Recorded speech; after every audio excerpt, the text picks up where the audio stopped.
de este trabajo que igual a seguir en varios lugares. Yo me terminé enterando de esto por El Espectador. Después descubrí que era de Quantil, que Álvaro lo mandó. Pero sí, estamos ya escalando nuevos horizontes con Daniel y con todos aquí presentes. Muchísimas gracias por unirnos a nuestro primer seminario CAP del año. La idea es pues, que durante todo el año hagamos un seminario mensual el primer viernes de cada mes, donde presentemos sobre todo aplicaciones de inteligencia artificial en una concepción muy amplia, que la idea es que involucre análisis de datos principalmente, hasta solucionar problemas que tengan algún impacto social, desde las políticas públicas o de la iniciativa privada. Entonces, bueno, en esta ocasión, Daniel Lazo nos va a presentar su estudio sobre la predicción de accidentes fatales en Bogotá. Daniel es un investigador en Quantil, en el área de minería de datos. Está estudiando su maestría en economía en la Universidad de los Andes, donde también tiene el pregrado. Trabaja temas de cómo aplicar machine learning a temas de análisis económico y también temas en historia económica, entiendo. Bueno, este es un trabajo conjunto con Gabriel y Mateo. Entonces, Daniel, le cedo la palabra. Muchísimas gracias nuevamente. Ustedes, de verdad, muy honrado de poder presentarles esto hoy. Entonces, sí, como les mencionamos, esto fue un trabajo para la maestría. Estoy con dos compañeros, Gabriela Mejía y Mateo Andrés Rosso, que pues hoy no pueden estar presentes porque tienen clase, pero pues bueno. Entonces, pues, digamos que quería tratar de empezar esto contándoles un poco una motivación y la relevancia del problema. Entonces, pues, la gráfica que observan ahí es la variación diaria del número de incidentes de tránsito y pues clasificados por el resultado, ¿no? No todos terminan siendo fatales, entonces pues ahí pueden verlo. Entonces lo que encontramos es que en promedio en el 2021 hubo 120 accidentes de tránsito cada día. Esto es una cifra de verdad muy fuerte en Bogotá, ¿no? Estamos hablando solamente en Bogotá. Y de los cuales aproximadamente 4 resultaban ser accidentes fatales cada día. Entonces, pues son unas cifras alarmantes. Tenemos casi que más de 20 pues muertos por accidentes en la semana. Y pues sí, realmente es un poco alarmante, pero pues la cosa no se queda ahí. Entonces, por ejemplo, también quería mostrarles que de hecho precisamente los accidentes de tránsito son la 10ª causa de muerte más común en Colombia, ¿sí? Eh, Solamente por encima están cosas como los homicidios y algunas enfermedades infecciosas o cardiovasculares. Y pues de hecho, lo pueden ver en la gráfica a la izquierda, el 3% de las muertes que ocurrieron en el 2022 fueron accidentes de tránsito en todo Colombia. Y también, pues, como que para que lo tengan en perspectiva, es realmente peligroso, o sea, es fuerte, es algo que da un poco de miedo.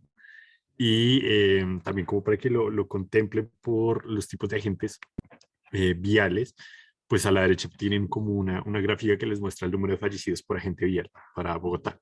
Y pueden ver que se reparte bastante entre peatones y motos, 183 y 191 y pues las bicicletas tampoco se quedan atrás. Entonces, pues digamos que esto motiva fuertemente estas discusiones en que estamos intentando pues transformar, dejar un poco y de lado los vehículos, crear nuevas ciudades y nuevas formas de concebir la ciudad, pero pues la accidentalidad fatal está propiamente en estos agentes que nosotros queremos transmitir. Entonces, pues vale la pena tratar de empezar a entender este tema y pues de darle una priorización pues tenerlo en gran consideración. Entonces, pues con eso y con eso en mente, estuvimos planeando y pensando junto con Mateo y Gabriela en una solución integral del problema. Entonces, lo que llegamos después de discutirlo es que debe llegar y contar con dos cosas. O sea, lo primero es que los modelos predictivos tradicionales, por ejemplo, de series de tiempo o modelos de machine learning comunes, que nos digan precisamente o traten de predecir la cantidad nominal de accidentes de tránsito que van a ocurrir en un día, son inútiles per se. Digamos, si yo tuviera un modelo que con total precisión me dijera que en esta semana o en la siguiente o que mañana van a haber 32 muertos en accidentes de tránsito, la pregunta es, ¿qué hago? O sea, le digo entonces a todos los bogotanos, no, no salgan, mañana nadie va a salir. O le digo a los bogotanos, ¿qué en puntual? Entonces, si no podemos delimitar esto hacia un lugar específico o unas coordenadas en donde creemos que ahí van a estar ocurriendo estos accidentes, no vamos a tener nada y no vamos a lograr en políticas públicas nada. Entonces, eso por un lado. Lo segundo que de pronto es un poco implícito, pero es una frase muy interesante que decía mi mamá. Mi mamá todo el tiempo, bueno, me decía, ah, no, pues son latas, ¿sí? Cuando hay un accidente y, bueno, se chocó el carro, lo que sea. Pero pues decía constantemente, listo, si no son latas, si son personas, la cosa ya no es tan sencilla, ¿sí? Ya no hay dinero que lo pueda arreglar. Pues mi mamá, sin ser economista, básicamente lo que estaba contemplando es la desutilidad infinita, como diría eh, Rawls, de que hay un accidente o un fatal, de que hay una persona muerta y eso genera una desutilidad social infinita, que no es cuantificable.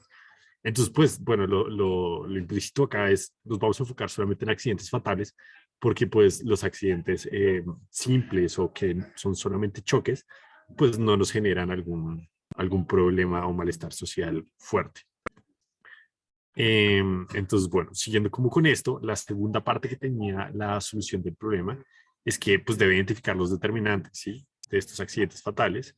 Y pues así logramos primero entender un poco más qué está pasando a nivel interno con los accidentes, si son, por ejemplo, hay una literatura fuerte que denuncia que son las condiciones internas a los agentes, es decir, por ejemplo, la edad, eh, por ejemplo, la experticia, el volante, etcétera, que son los que están causando estos accidentes fatales. Y otra parte de la literatura que se va más por el lado de que es en realidad las condiciones ajenas y externas a la gente las que están causando estos accidentes, por ejemplo, el estado de las vías, por ejemplo, la visibilidad, el clima, las lluvias, etcétera. Entonces, pues esta es la segunda parte integral del problema, como tratar de identificar cuáles son los determinantes, si son las condiciones de la vía o si son las causas propias de los agentes. Si en algún momento tienen alguna pregunta, me pueden interrumpir. ¿Listo? Entonces, sí. En cuanto a la metodología, entonces, pues lo que decimos es, ok, establezcamos esto en dos frentes. Primero, identificar, pues de alguna forma, el lugar o la zona donde es más probable que ocurran estos accidentes. Y en segundo caso es pues establecer un modelo predictivo que vence los determinantes y pues trate de predecir si en efecto un accidente con tales características terminaría en un accidente fatal. Entonces esas son las dos cosas que vamos a hacer ahorita.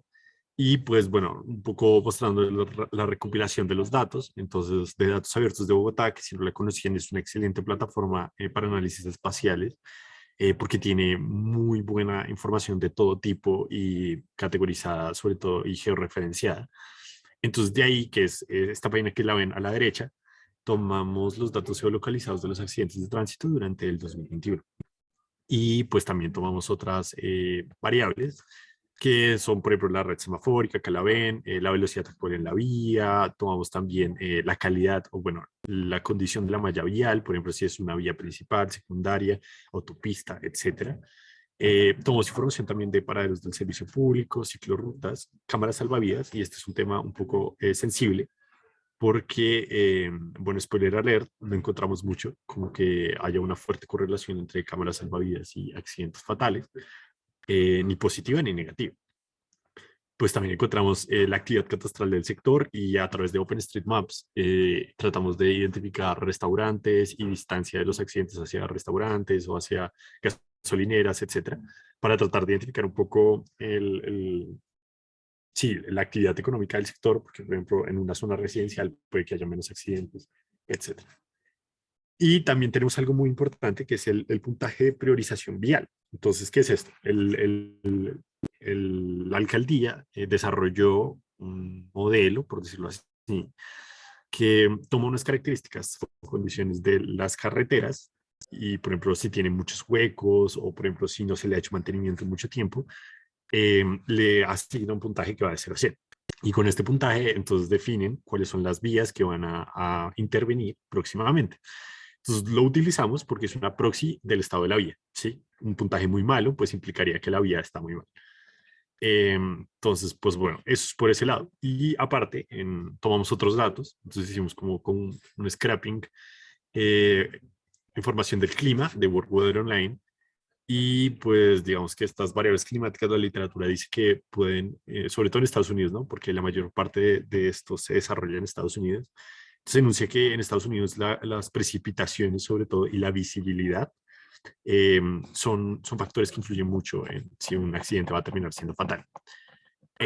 Y por otra parte, digamos que tomamos una información ya micro de los implicados en el accidente, que son, por ejemplo, edad del conductor, una causa reportada del accidente, que esto está, pues tiene un error de medición implícito y es que es autorreportado, en donde pues los diferentes implicados dicen, no, pues la causa fue que, claro, vea ese hueco, entonces como había ese hueco, pues tuve que desviarme, y etcétera. Entonces lo clasifican en esto y también está el tipo de agente vial, que corresponde a si es un peatón, si es una moto, si es, por ejemplo, un vehículo de carga pesada, un vehículo de carga liviana, etcétera. Entonces tenemos toda esta información y así es como, pues, digamos, visualmente se ven los datos. Esto es, por ejemplo, una calle en el norte de Bogotá, cerca del Codito. Eh, y pues ahí pueden ver las convenciones. Entonces, pues tenemos todos estos fuertes datos, lo que les mencionaba. Y pues digamos, listo. Entonces ya entrando, les habíamos mencionado que lo que estábamos haciendo acá son una aproximación por dos frentes. Entonces primero está el frente de tratar de encontrar espacialmente estos lugares, porque si no, no tenemos nada. O sea, si no, nuestra solución es vacía y siempre va a ser vacía. Entonces, pues digamos que un poco de contexto acá, obviamente esto es un proyecto para una clase, no teníamos como mucho tiempo y pues teníamos otras cosas. Entonces, pues, digamos que encontramos Kriging y nos gustó. Kriging es una herramienta, de hecho, que sale de un geólogo, Krish, de apellido Krish, que pues utilizaba, o esta forma estadística la empezó a utilizar para identificar depósitos de minerales. Entonces tenía información de cómo se distribuían espacialmente los minerales, por ejemplo, en una zona y trataba de predecir si seguía explorando o explotando hacia otra zona o si no, o dónde podrían estar nuevos depósitos minerales. De ahí sale el nombre eh, y funciona de una forma muy, muy intuitiva en realidad. Entonces, lo primero es como, suponga que quiere estimar pues, un valor, que sería este puntico blanco que está acá, X0, ¿sí? Eh, Utilizando los datos de lo que usted tiene de vecinos, que son estos punticos negros que están como distribuidos uniformemente en el espacio, o bueno, ni siquiera tienen que ser uniformemente. Ese es el punto de Kriging. Entonces, pues, ¿cómo podría estimarlo? Lo que se propone en esta metodología es que se puede estimar como una combinación de todos los n puntos, o sea, todos los puntos negros que están acá observados, que los vamos a llamar XA, y los podemos ponderar por una serie de pesos, que los vamos a llamar WA. Entonces, lo que llegamos es que se distribuye como de la forma de esta ecuación, en donde Z asterisco es como el Z gorro común que hemos visto, es un Z predicho. Entonces, yo voy a tratar de predecir X0 y eso me va a ser igual a una combinación lineal o a unos pesos ponderados por las observaciones que ya tengo. Y ahora acá es donde viene lo interesante. Hay muchos tipos de CRI, ¿sí? Y según la forma como se planteen los pesos, se definen distintos tipos de CRI. Entonces, el que puntualmente utilizamos acá se llama Ordinary Cricking y utiliza como peso un variograma, ¿sí? Y por eso digamos que la literatura lo refleja como una estimación en dos etapas. La primera etapa, pues yo calculo el variograma, que el variograma no es más, y ya lo vamos a ver más adelante, se los va a mostrar como más intuitivamente y gráfico, pero es una relación entre la varianza que hay entre dos accidentes, por ejemplo, y el espacio o la distancia que separa estos accidentes, ¿no? Entonces, pues normalmente uno lo que esperaría es que, pues por ejemplo, bueno, hay distintos tipos de variogramas según lo que uno esperaría, si a muy cerca están muy correlacionados o viceversa. Y la segunda parte de la estimación, lo que utiliza es esta correlación, ¿sí? Como una forma de interpolar los nuevos datos. Entonces, estos pesos me voy a basar mucho en el variograma que acabo de crear o en la correlación que tiene. Entonces, pues, intuitivamente lo que estoy haciendo es tomando esta correlación que hay entre estos datos para tratar de predecir en lugares que no hay datos, ¿sí? Y eso es lo que principalmente va a diferenciar herramientas como de Kriging con herramientas de análisis no supervisado como clustering, por ejemplo. Entonces, en clustering yo no estoy tan pendiente de extrapolar, o en este caso interpolar, probabilidades o eventos fuera de la región donde tengo mis datos, ¿sí? En cambio, yo quiero es como tratar de mirar cómo están organizados mis datos. Y entonces ahora acá, como decía Mateo, digamos que ha sido un proceso iterativo. Ya logramos hablar con Secretaría Distrital y ellos nos cuentan que principalmente se basa el análisis que hacen en espacial, sobre todo, en elementos de análisis no supervisado como clúster. Y acá está uno de los grandes valores agregados que este tipo de análisis pueden tener, que pueden ser mucho mejores o en efecto son mejores tratando de identificar datos nuevos, ¿no? Datos como en lugares donde no hay tantos accidentes. Y ahora, bueno, también otras técnicas, como les mencionaba, según los pesos que yo le asigne, eh, pues utilizan otros cosas como variogramas o otras covariables. Co-kriging es de hecho una forma de hacer esta ponderación o esta interpolación con covariables, ¿sí? Con otras variables que pueden resultar importantes, que esto es lo objetivo y esto es lo óptimo, que nuevamente no lo hicimos porque no teníamos tanto tiempo, pero seguramente pues lo empezaremos a hacer en nuevas iteraciones. Y es también utilizar esta información que recopilamos sobre, por ejemplo, estaciones, sobre actividad económica, sobre el SITP, Transmilenio, sobre también la calidad de las vías y todo eso. También tenerlos como ponderadores para poder ofrecer como un mejor análisis. Entonces eso por ese lado y por el lado de cleaning. Y pues bueno, por si acaso, como intuitivamente o computacionalmente lo que viene haciendo esta metodología es que funciona como una interpolación lineal sobre una grilla y no sobre como un punto porque pues bueno, o sea, computacionalmente sería terrible. Entonces, lo que yo hago es que yo, bueno, tengo este dibujito que tenía a la izquierda y quiero saber este punto, pero entonces ahora lo que yo quiero hacer es tratar de basar esto sobre una grilla y tratar de interpolar la probabilidad de que ocurra, en nuestro caso, un accidente fatal en cada uno de estos cuadraditos de la grilla. Entonces, por ejemplo, acá les muestro, pues un poco intuitivamente y hecho manualmente, que por ejemplo acá había una fuerte masa de accidentes, por ejemplo, de tránsito. Entonces acá, pues esto sería una probabilidad mucho más alta que está evidenciada con rojito y va disminuyendo y acá, por ejemplo, es un poquito, pero por ejemplo acá pues ya no se ve mucho, entonces pues la probabilidad de un accidente fatal de tránsito sería baja. Eso es intuitivamente lo que está haciendo Ordinary Kriging, tanto computacional como teóricamente. Eh, entonces, ahora sí, listo. Los resultados del variograma, como les mencionaba, el variograma. Entonces, en el eje X tengo la distancia en kilómetros entre dos accidentes, por ejemplo. Y en el eje Y tengo la semivarianza, o esta, pues bueno, también intuitivamente se puede mostrar cómo pasar matemáticamente de una a otra, de que pues sería también la autocorrelación entre los accidentes. Y lo que encontramos es que los accidentes fatales no solo están correlacionados, sino que están fuertemente autocorrelacionados. O sea, inclusive hacia distancias muy lejanas, yo puedo identificar que hay una correlación todavía entre dos accidentes, ¿sí? Y eso, esto va a ser el marco y esto va a ser la razón por la cual los modelos van a dar tan bien. Y también esto lo que nos dice es, bueno, los accidentes de tránsito fatales sí son predecibles o sí hay como fuertemente una razón no aleatoria por la cual están ocurriendo secuencialmente en los mismos lugares. Entonces, esto es lo que marca como ese razonamiento. Ahora, ya los resultados, pues, digamos, creo que varios han visto este mapa. Lo que hacemos es, bueno, dividimos en dos partes y la razón por la cual hacemos esto es un poco más de disponibilidad de datos. En la actualidad todavía, si se meten a la página de datos abiertos Bogotá, encontrarán que no hay datos del 2022, solamente hay datos del 2021.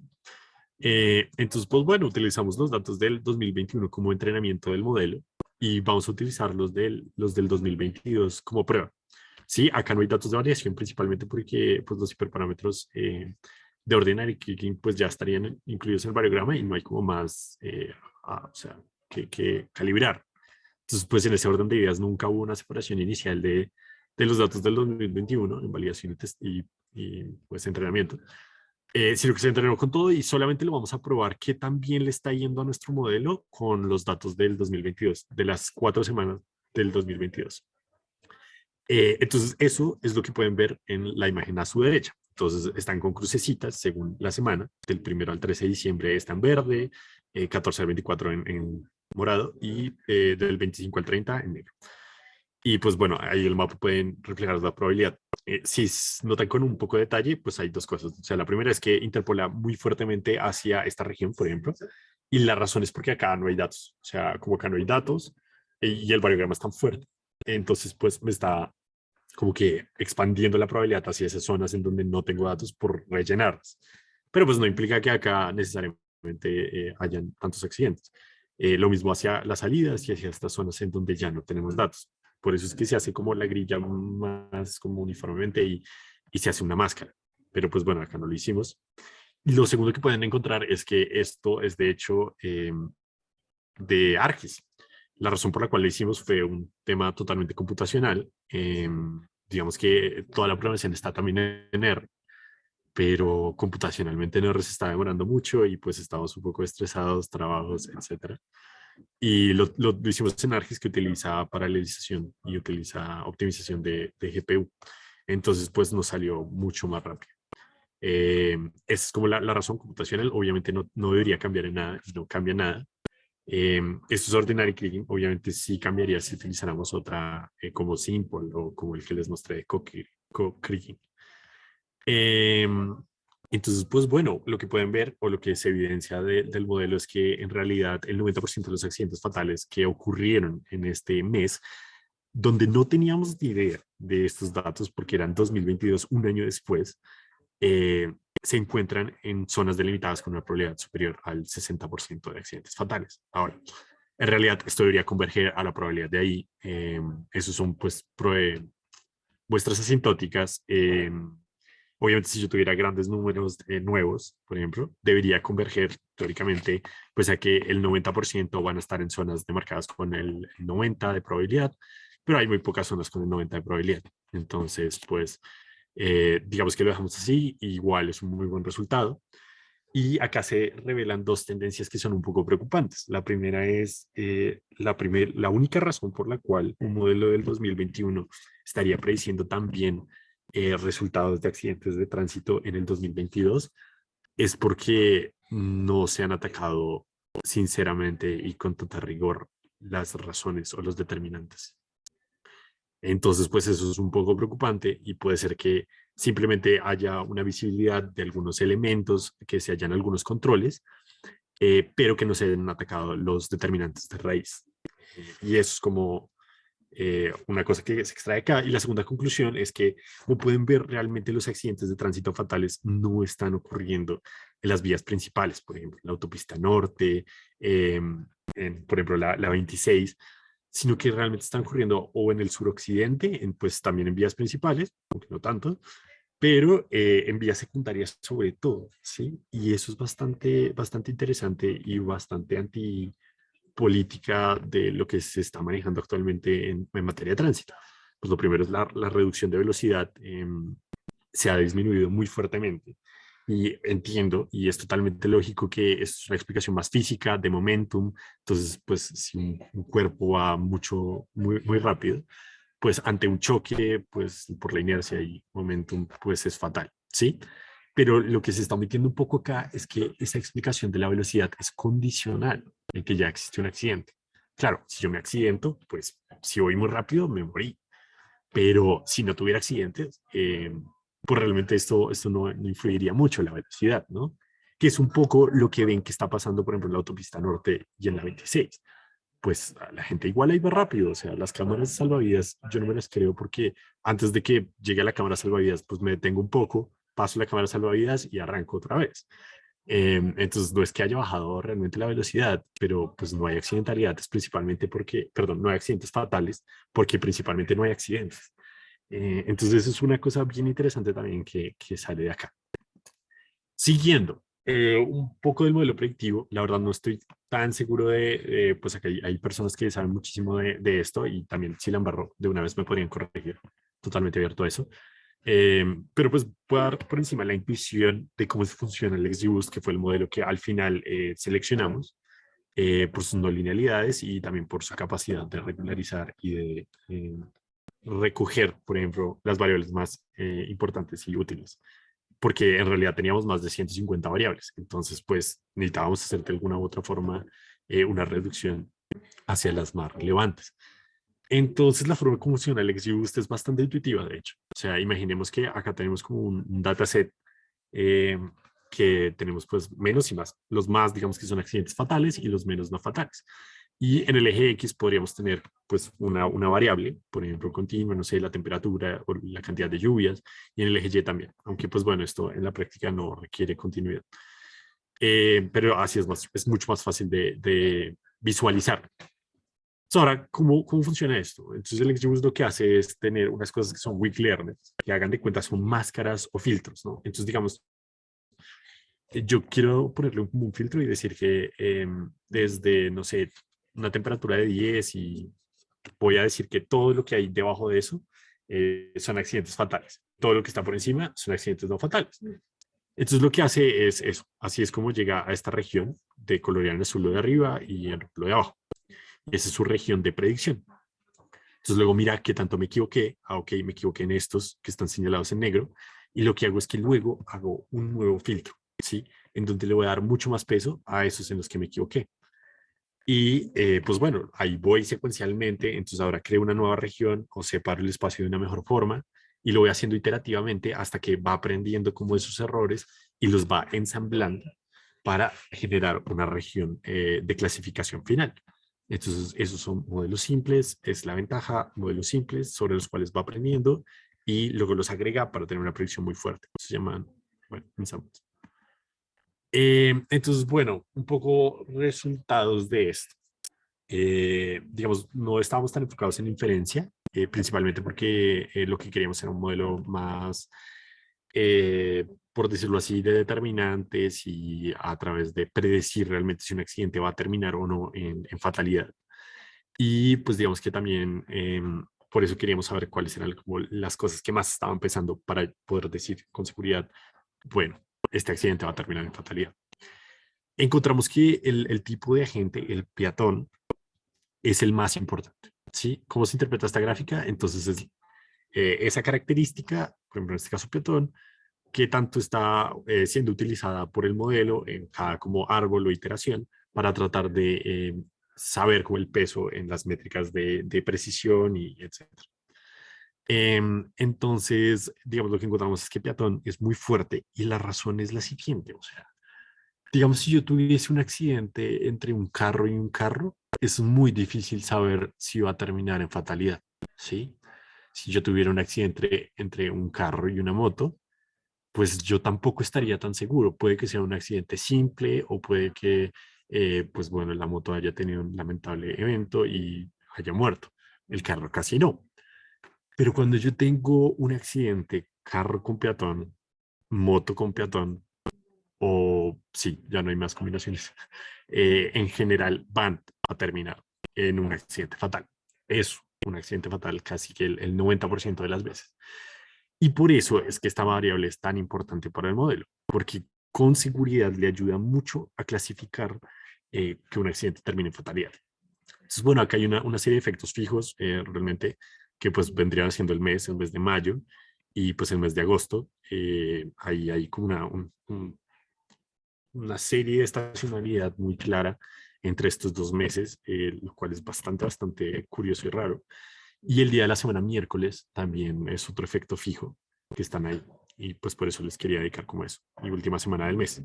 Que ahí pues bueno, no lo teníamos tan de la mano de inferencia estadística, entonces pues no le pusimos tanta atención. Eh, pero pues bueno, estadísticamente uno podría pensar en mecanismos, aunque no lo quiero hacer.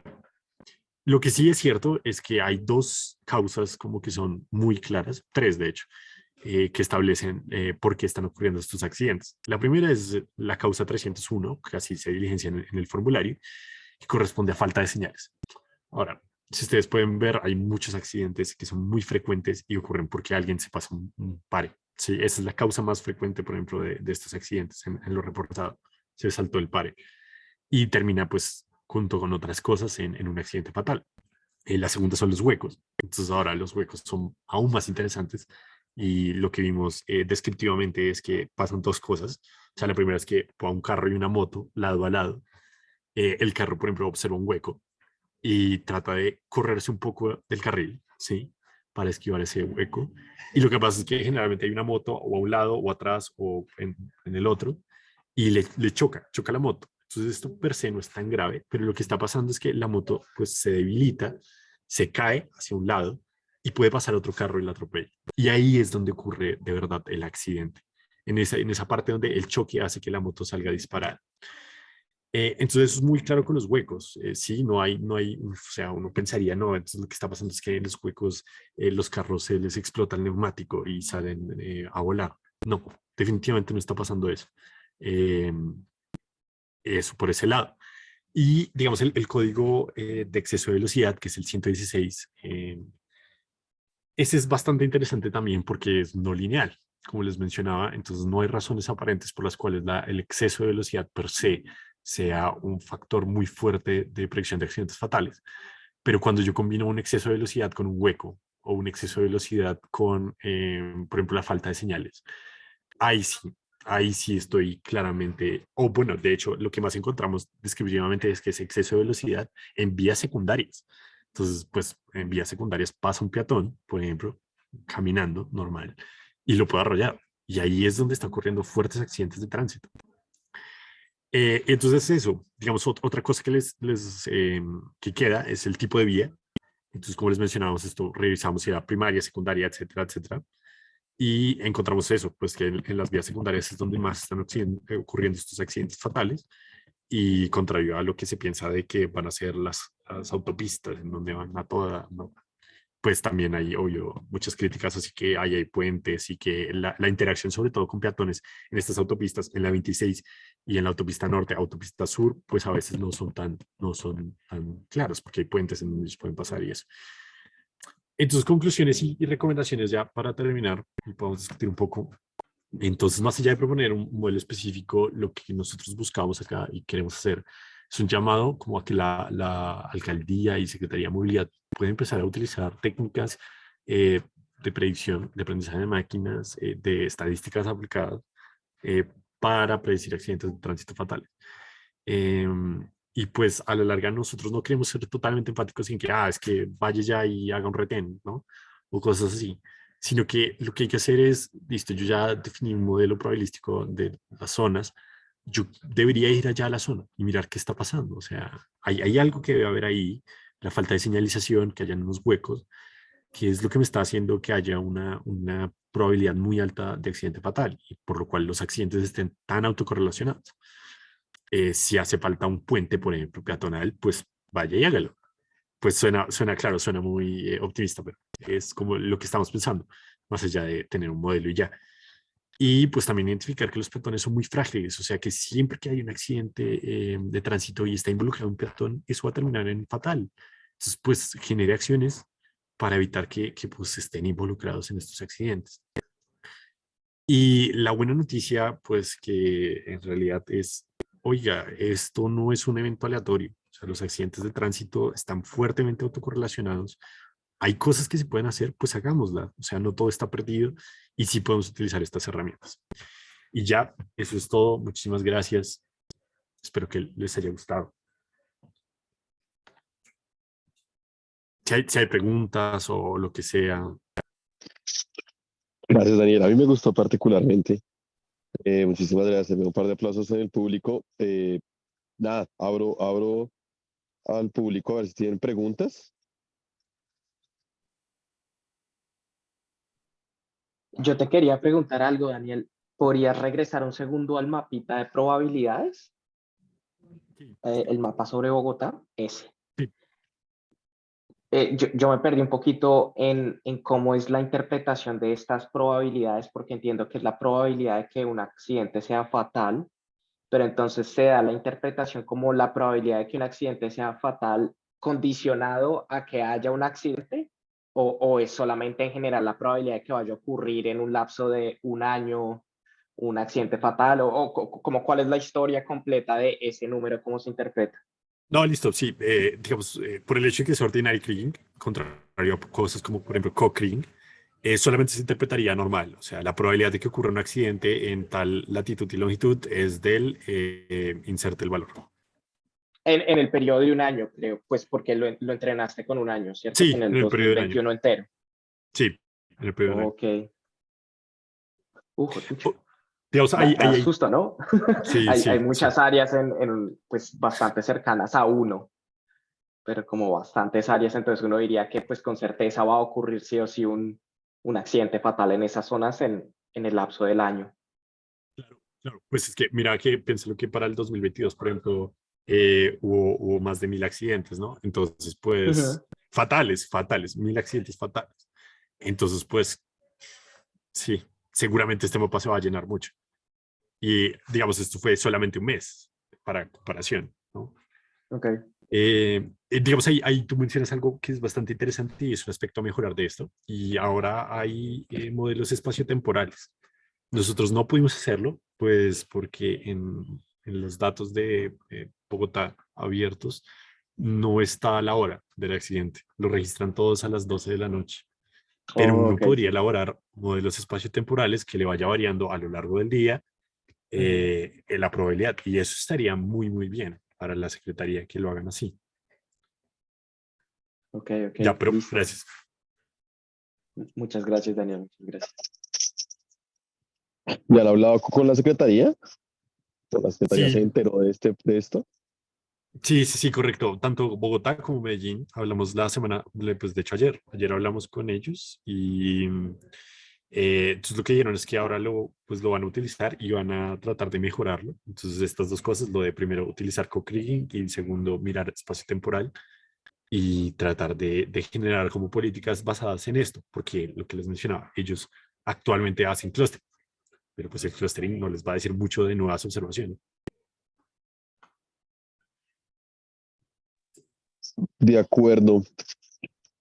Yo tengo como dos preguntas como más de los datos y la metodología. Primero, lo que usted mencionaba de las políticas igual de reducción de velocidad. Como que eso, como que las cámaras en la Boyacá llevan unos par de años.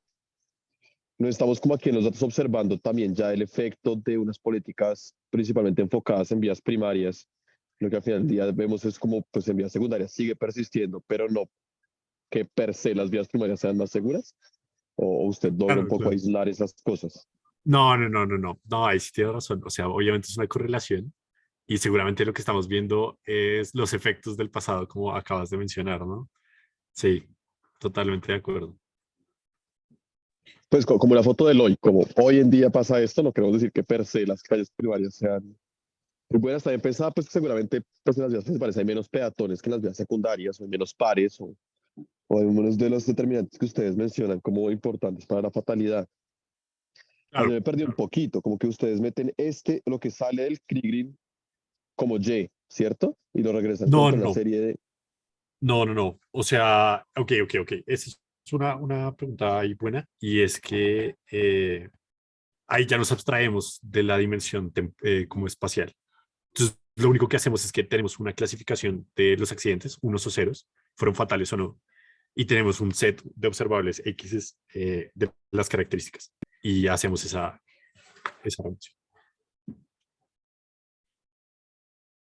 Ok, sí, ahí también me quedó sonando que lo de peatones, pues como que siento que al final del día un peatón solo llega a la base de datos si es un accidente fatal, como que si por alguna razón me golpean y no me, pues, y es una lesión, pues como que difícilmente ingresa a la base de datos, entonces casi que la mera presencia de un peatón en la base de datos de accidentes implica que fue un accidente fatal, siento yo, no tengo ni idea, pero sentí que más que los peatones sean como per se más riesgosos, también puede ser un tema de que si hay un peatón es porque sí o sí fue fatal el accidente. Pero Como bueno, sample no, como, bias. No, sí, de sí, acuerdo. un poco Sample así. bias. Sí, sí, de acuerdo. Aunque, pues, digamos que cuando hay un accidente entre peatón y carro, por ejemplo, eh, generalmente eso termina siempre con heridos. Y si hay heridos, pues hay movilización del carro. Entonces, pues es más fácil, pero de acuerdo con que puede Ok, pasar. y eso sí se registra. Sí, Eso era un claro, punto de pregunta. claro, Ok, claro. ok. O sea, me costaría mucho pensar en un escenario en donde un carro choque a un peatón y no termine como de verdad muy herido. Sí, sí, de Sí. acuerdo. Son defensas. No, súper, súper. Me parece muy chévere. No sé si alguien más del público tenga preguntas. Si alguien también sabe y quisiera comentar, en realidad yo no soy experto en movilidad para nada. Entonces, pues, si alguien Hay como tres Danielazos. Bueno, ahí- Daniel Lazo 2, ¿quieres una pregunta? No, yo estoy de acuerdo con usted. Cuando nosotros hacíamos todo el análisis de crimen, encontramos cosas un poco similares y algunos puntos calientes que llevaban siendo, pues, registrando eventos en los últimos 5 años y era como, ok, hay unas persistencias que van más allá de dinámicas temporales, que es que hay un hueco ahora, sino que es como persistentemente algo que no puede intervenir con más largo plazo. Que uno podría pensar incluso en una intervención barata. Se me parece chévere que esté encontrando aquí ese tipo de puntos calientes más persistentes. ahí me parece muy interesante. Claro, cuando ustedes hacían lo del crimen y los papers de Álvaro y todo eso, pues sí le dan mucha importancia a que eso es totalmente endógeno, ¿no? O sea, digamos, si yo delimito un lugar, puede que yo vaya allá, pero cuando voy allá, ya el ladrón se va. Sí, sí, claro. Acá no Pues pasa no, tanto eso. de acuerdo, no hay ese desplazamiento, no es como que si yo pongo una cámara de velocidad de pronto, como, ya no puedo correr en esa calle, mover a la siguiente. De pronto que Exacto. puede justamente ser unas reducciones más globales, O, más fácilmente. o que el hueco se mueva. Eso nunca va a pasar. Sí, Entonces, pues bueno, digamos que, yo a veces creo que sí. digamos, por ahí, pues también da un parte de tranquilidad. Pero no, de acuerdo. Muchas gracias. De hecho, este comentario no lo había tenido en cuenta. Entonces, muchas gracias. No, súper. ¿Alguna otra pregunta del público?